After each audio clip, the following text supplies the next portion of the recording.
Welcome to Pasupuleti Bharati. ఈరోజు అనేది తోటకూర బోండాలు అనేది చేస్తున్నానండి. ఫస్ట్ వచ్చి ఒక బౌల్ తీసుకొని శనగపిండి 1/2 kg వేసుకున్నానండి. 1/2 kg వేసుకున్న తర్వాత సాల్ట్ 1 టేబుల్ స్పూను, 1/2 స్పూన్ వచ్చి సోడా అనేది వేసుకున్నానండి.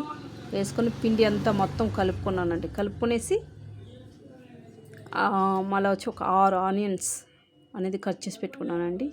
ఈ ఆనియన్స్ కూడా వేసేసుకున్నానండి. వేసేసుకుని పిండికి పట్టేలా కలుపుకున్నానండి.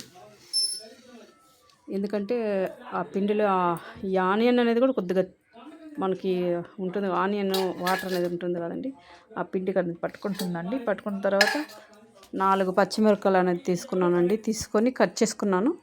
సోంపు, పచ్చిమిరపకాయలు సన్నగా కట్ చేసుకునేటివి అవి కూడా 2 వేసేసానండి. వేసేసి అది కూడా కాసేపు అలాగనే పిండిలోని కలుపుకున్నానండి.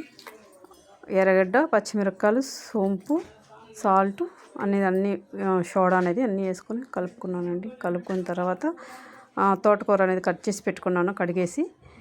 ఆ నీళ్ళన్నీ ఉడిగిన తర్వాత ఈ తోటకూర అనేది కూడా ఈ పిండిలో వేసుకొని నీళ్ళు చల్లుకుంటూ మొత్తం మిక్సింగ్ అనేది చేసుకోవాలండి. కొద్దిగా నీళ్ళు చల్లుకోవాలా, ఎక్కువ పోసేసినా వదులుగా వచ్చేస్తుంది పిండి. కొద్దిగా చల్లుకొని మనకి ఇడ్లీ బ్యాటరీ లాగా రావాలండి కొద్దిగా. అప్పుడే మనకి కొద్దిగా బోండా వేయడానికి వాటం ఉంటుంది. స్టవ్ వెలిగించి పెనం అనేది పెట్టి ఆయిల్ అనేది పోసుకున్నానండి. ఒక 1/2 లీటర్ ఆయిల్ పోసానండి. పోసేసిన తర్వాత బోండాలు అనేది వేసినానండి.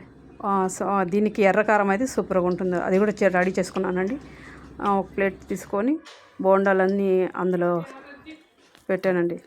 బోండాలన్నీ సర్వ్ చేసుకున్నానండి. కారం చూడండి ఎంత బాగున్నాయి. అలా పైన క్రిస్పీగా లోపల మెత్తగా ఉంటుంది. ఉంటానండి. బాయ్.